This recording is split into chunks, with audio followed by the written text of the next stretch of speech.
Should be recording.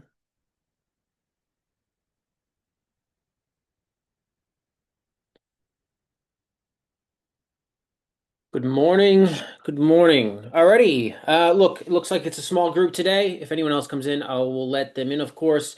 But this is a great time. If you do have any questions for, some real one-on-one questions, I'll go over all the topics regardless because we're going to post this obviously in the community so everyone can watch after. I understand these times can be difficult for some, especially the industry that we're in. Our schedules are all over the place. So today we're going to be going over a script that I've used in the past and it works. So I've always just used this script. So I've put together this script. I don't have any actual proof in terms of a video that this script works, but I have made a plan to use this script next month and I'll get some clips and I'll show you the close and then post it live on my socials. Now, I am working on another script as well. My plan was to have this script available for this call, but I'm still doing some tweaks. I didn't have any success in terms of a close rate on it yet.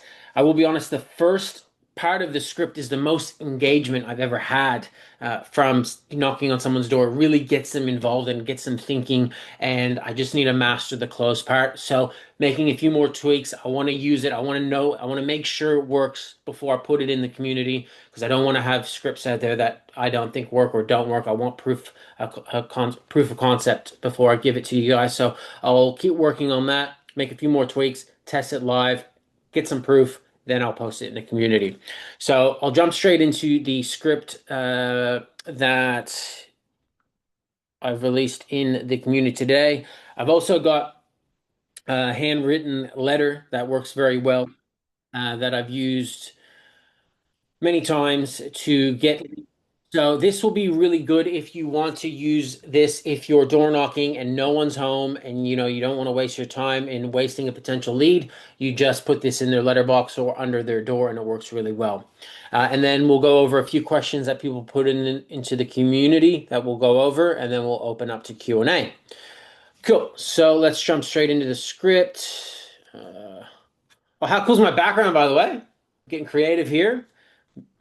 This is what we approach every day. The front door, the hardest part of door knocking. So, all right, sharing the screen here. Give me a minute. I think I know how to do this by now. Here we go.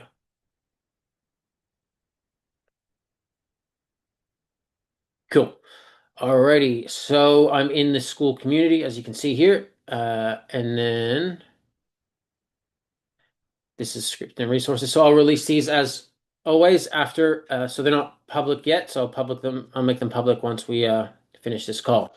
So this is a notice to neighbor knock. So it's basically when you've got a listing coming up that's not online yet. So it's really important you do these knocks before even the for sale sign goes up. So let's jump into it. So hey, just a quick heads up, number 10 on your street is about to hit the market. The sign will be up next week, and our first open home will be in the day and time that it's going to be. Figured to let you know in case you're wondering why the street's suddenly packed with cars. So you're kind of giving them information, and I find that streets like this information before because then they can talk on the street, they can let everyone else know that the property's coming up, and it gives you a reason to knock on the door, and then you kind of just jump into the conversation naturally. Can I ask how long have you lived here? Let them answer, and then you go, most of the neighbors I've spoken to have been here for years. Seems like it's a really close-knit community. And then you start talking about the sale again. We're expecting interest around the 1.5s for this one. There's been strong buyer activity in the area recently, so we're anticipating a busy campaign. So this is when you jump into the close. So I need to put my phone on do not disturb. It's going nuts. This is when you start jumping into close. So this script works really well because there's two opportunities to go in for the close here when they say no. That's why I really like this one. So we're expecting just around the 1.5s for this one. There's been strong buyer activity in the area recently, so we're anticipating a busy campaign. Since we'll be on the street quite a bit over the next few weeks, a few neighbors have taken us up on a free 10-minute price check on their place. No strings, not about selling, just to get a read on what their home's worth in today's market.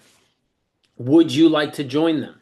So very important. You will notice all my scripts. It's always, would you like to join them? Would you like to join the other neighbors? Make them feel like everyone else is doing it, etc., etc. I've got a few spots left on Thursday or Friday, 3 or 5 p.m. So that's the option close, Wednesday or Friday, Thursday or Friday. Give them 2 days, give them two times, and then lock them in. Now, if it's no, you're going in for another close here to get their information. If they say no, say no worries at all. Some of your neighbors have just asked to be kept in the loop when open homes are on, how many buyers are coming through, what kind of buyers are showing interest, whether it's big families, young couples, or if it's investors or homeowners, and then eventually the final sale price. We'll be sending out short updates via text. Would you like to be added to this list? If yes, then great. You got their phone number. That's the whole idea, is to get their information. And then you obviously ask for their phone number. If they say no, just say all good, feel free, pop into the open home, whatever the time is. Have a great day. If you've tried to go for the close twice and they're not giving you much, probably just leave it at that and then go knock again once the sale goes through, just to let them know, and then try one more time. Need to be consistent. Really powerful script. Gives you two options to try to get their phone number. If they say no to the appraisal, that's fine. Ask them if you'd like to be kept updated. And if you can get it then, that's great. Really powerful stuff here. So this script will be available. Use it. I'll get some live footage of this script. I've used it many times, but I just don't have any. I have to get my camera guy to follow me around it so I can show you that it actually works as well. But I've used it in the past and it definitely works. So that's the script there. Now I'm going to jump into the handwritten letter. So this is really good if you're knocking, you're not getting many bites in terms of people answering at the door. We get heaps of bites from this letter here. So you want to make sure you do have buyers for the street, though. You don't want to drop this and then not actually have any buyers. So I'll just go over here. I'm just going to double check no one else has tried to get in because I did hear some noises going off. Zoom. Yeah, good. Cool. So this is something you can leave in the letterbox or under the door. And I have this available in the same column in the classroom as well. So it's very simple. And you'd be surprised how many bites you get from this letter. So a client of ours has asked to reach out to homes on the street and hope you may be interested in selling your property. So this one's a bit more direct.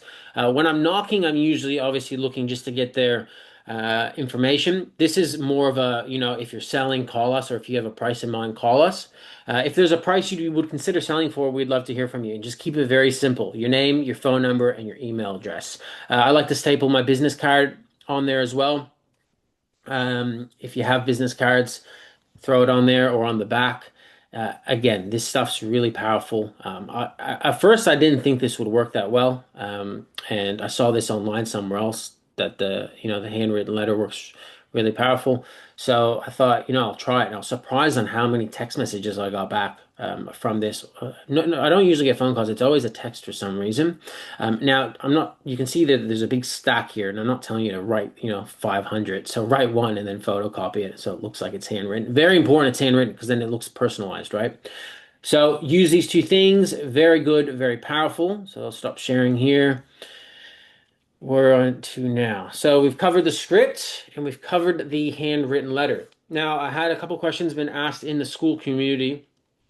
How to do a 10-minute appraisal, how to conduct a 10-minute appraisal. It's very simple. It's honestly, it is a 10-minute appraisal. So when you book in the appointment at the door, you book it in, and then the day before or even the day of, depending on what time the appointment is, you just send them a quick message. I wonder if I've got one here actually. I've just sent one recently.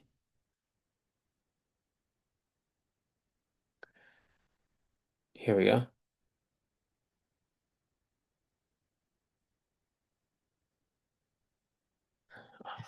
People always try to go show you my screen, but I won't be able to show you. Um, I'll just read it out.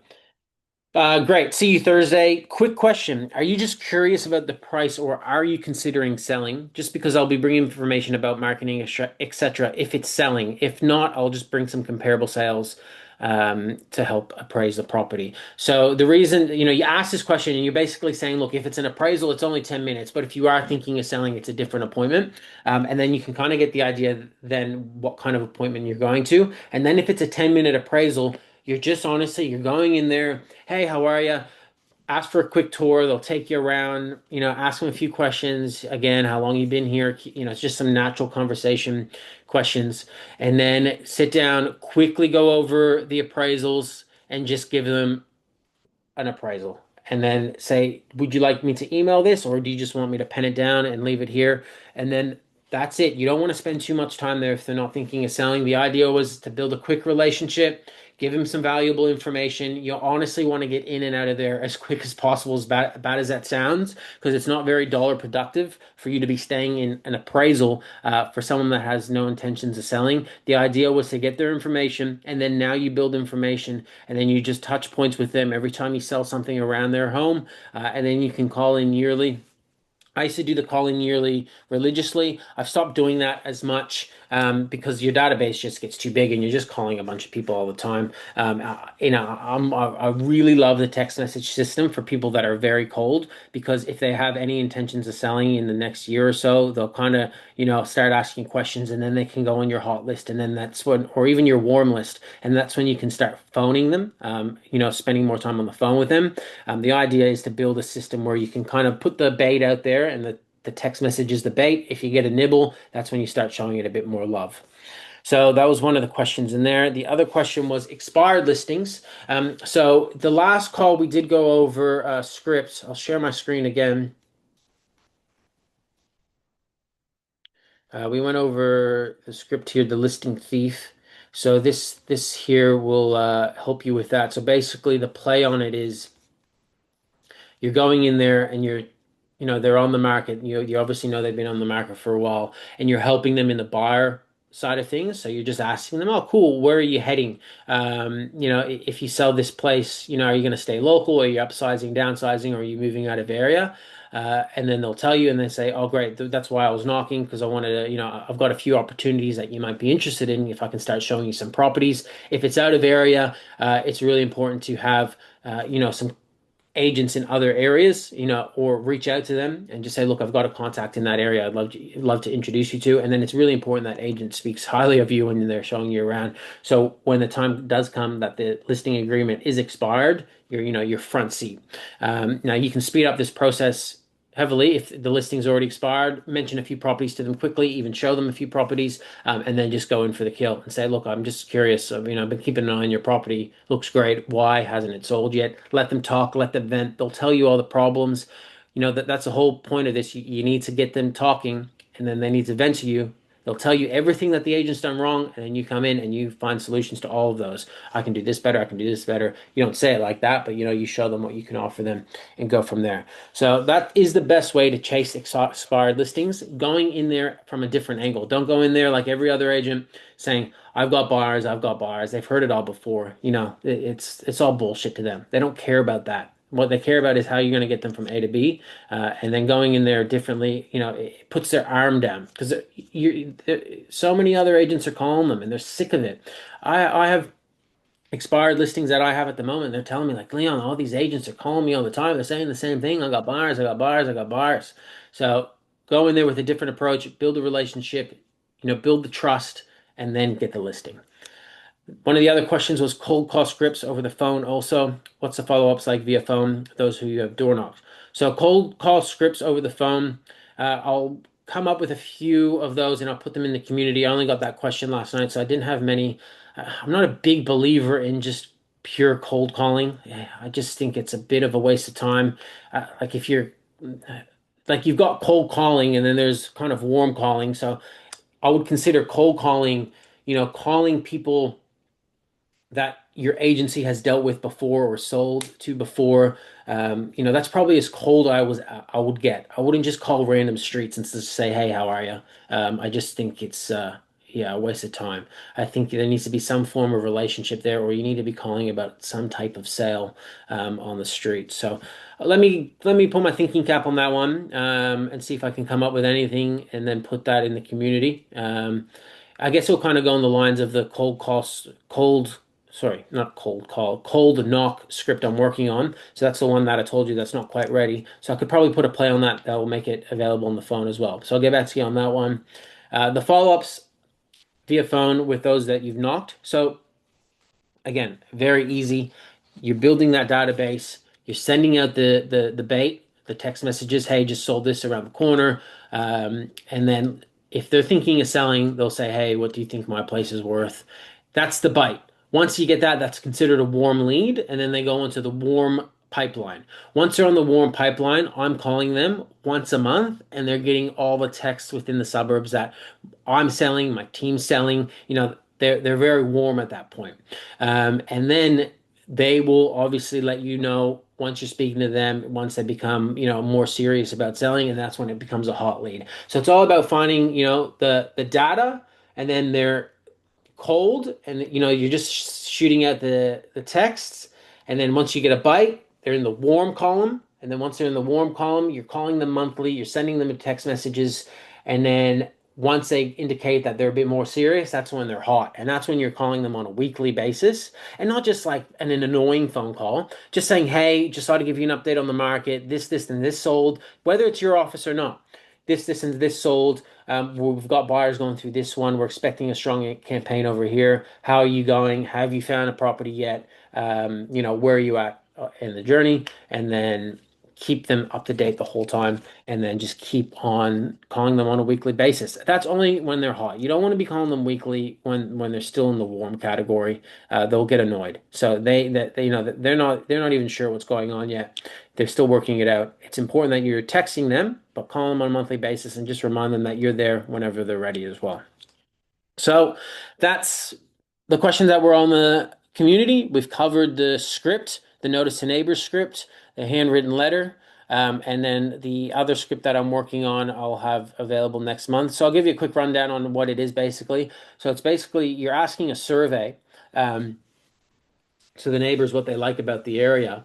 So it is a completely cold knock because I'm getting so many questions on how to do a cold knock for people that don't have listings to knock around. So I'm coming up with something, and yeah, and I'll get it to you. So basically, you're asking a survey. It gets them really engaged, like what they love about living in the area, because you're putting together something for locals, or sorry, for out of area buyers that are moving into the area. So you can give to them because they keep asking what the best things are to live in this area. So it makes them feel like they're in control, like, they've been here for so long, their input's really important. And it is. And then I go into trying to lock in an appraisal, which is the part I've been struggling with. I do have a few videos that I'm thinking of putting on social media because I want to show how engaging the first bit is. And then I'll show you where the close is messing up. So I'm thinking of putting that on social media, even though there is no close. But yeah, tweaking that. And then once we master that and get it perfect, I'll release it to you guys. So now, it's a small group at the moment. There's three of yous in here. It's a great time to open up to Q&As. If you do have any questions, please ask away. And yeah, we can go from there. Just make sure you unmute yourself or you can message in the chat. If you can't unmute yourself, just tell me to unmute you and I'll unmute you as well.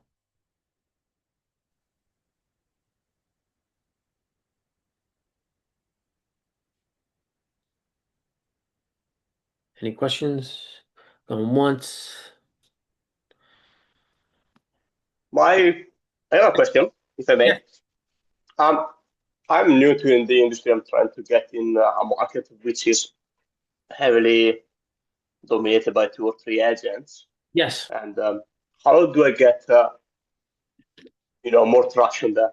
I love door knocking because I got a thick accent and people tend not to understand me over the phone. Yeah. So door knock for me works better. How do I get in, completely brand new guy that have nothing on the board and I work with a very small agency, just me and my director. Yep. So just how you get in and say, choose me if you want to sell.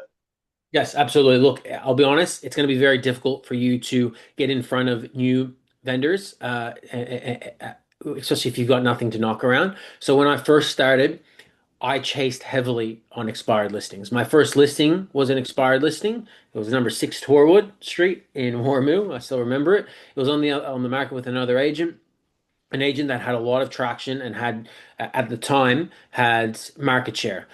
That is the best way as a new agent to get listings, is chasing listings that have been sitting on the market for a few reasons. One, the agents probably lost motivation. Two, the vendors definitely lost trust in the agent. They're sick of it. They want new energy. And being a new agent, it's so powerful going into the front door because you're upfront about it. Yes, I'm a new agent. I work for an office, and I've got the energy to sell this. This property obviously has gone stale. The energy's not there anymore, and I need this sale. I need to sell this. That agent that you're with at the moment, you've been on the market for 3 months. They don't need to sell it. They've got other listings. They'll sell those. They'll make money from those listings. I've got none. I will put 110% of my energy into this listing and I will get this sold for you.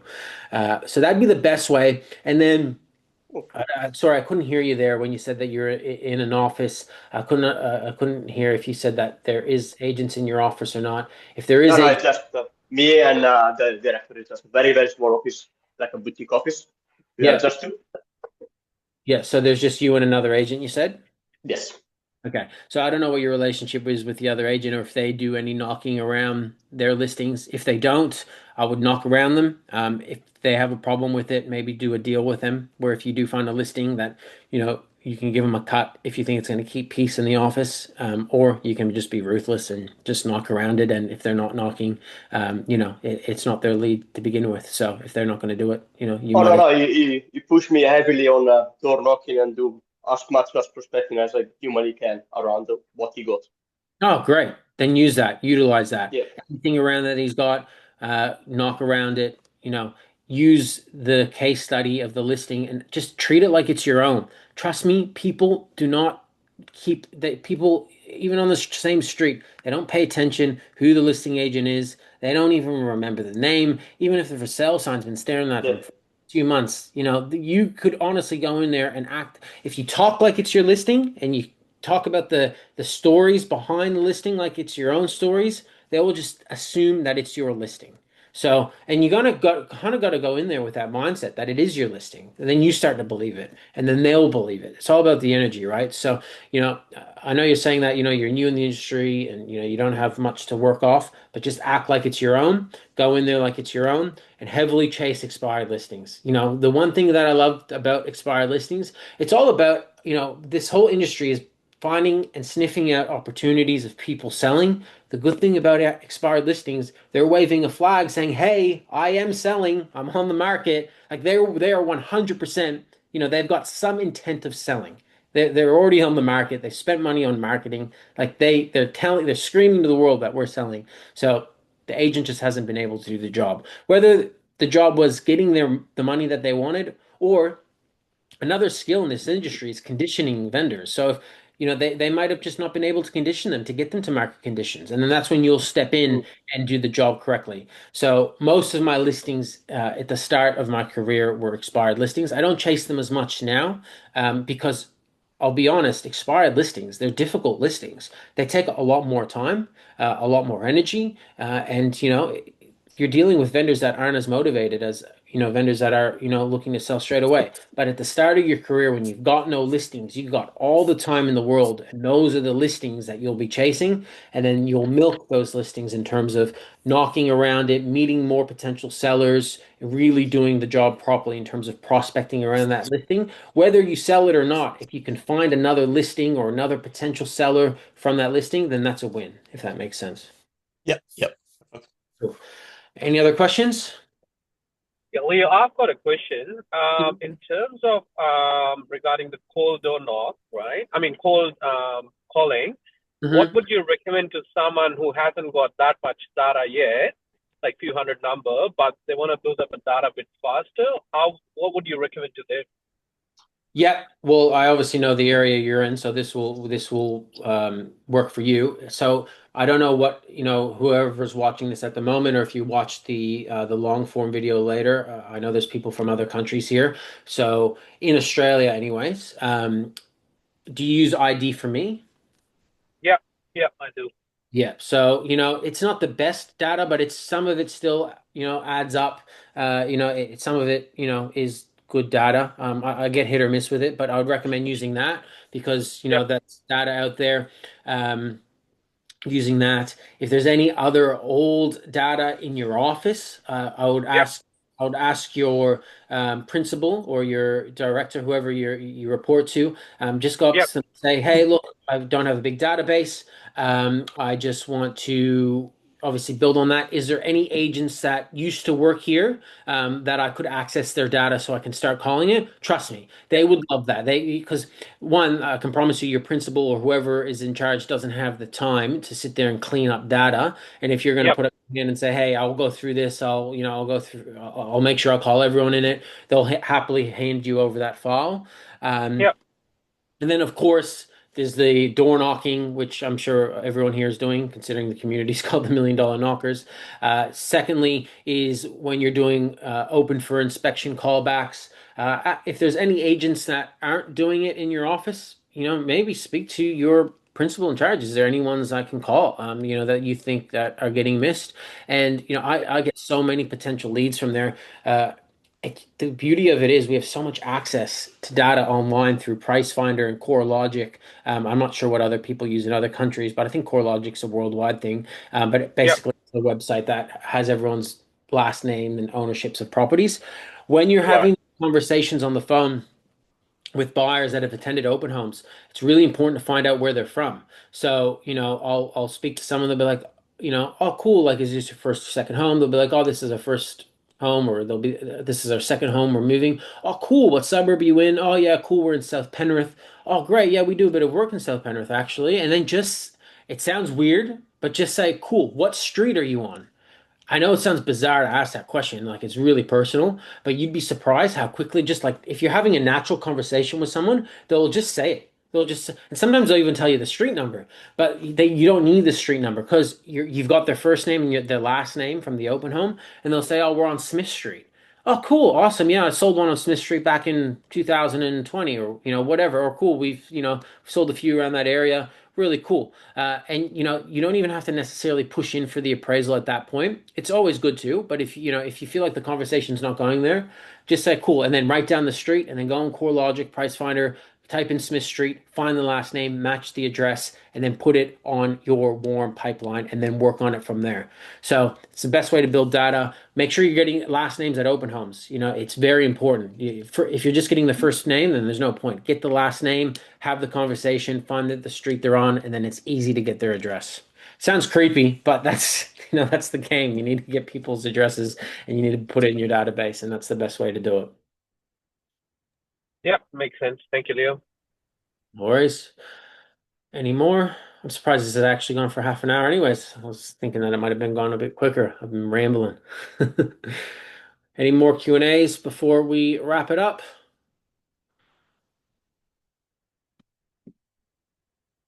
Alrighty, well, looks like that might be it. Quick one today. Very good. Well, look, it's in Australia anyways, it's the last few days of the financial quarter. So financial year, not end quarter. So we enter the new fin year next year. Look, if you're in Australia, especially Sydney, I don't know what it's like in other markets right now, but in Sydney, I'm really excited. There's some strong signs and there's some really good incentives coming out for buyers from our government. I think we're in for a really strong 1 to 2 years of real estate. Like these are the years you can really make some money. And yeah, I'm really excited. So get ready, buckle down, put your head down and put the work in because these are the years that you make your money. And yeah, I think we're in for a really good time. There's some really strong signs out there, especially in the market that I'm in. There's a lot of buyers out there. Stock's still relatively minimal. And I think we're gonna, yeah, see really good times ahead. So, yeah, let's get after it. Let's make some money. Keep knocking, doing the work, stay consistent, and yeah, the listings will come and the sales will come after that. So, have a killer day and a good weekend. Good luck to everyone. If you have open homes tomorrow, and as always, if you have any questions, reach out in the school community. Still building that and still planning to take this further once the community grows a bit more. Have some plans of getting some guests on into these monthly calls. And if you ever have any questions, it's easier to reach out to me on the school community. You can always call me as well. My phone number's online. It's give me a call if you have any direct questions. But yeah, if you have any questions for the community, always just reach out there. And yeah, let's grow together. Thank you very much. Have a great day, and we will speak soon. Thank you, See you. Liam. Have a good one. See ya. Bye. Bye. Thank you so much. Have a wonderful day. Bye.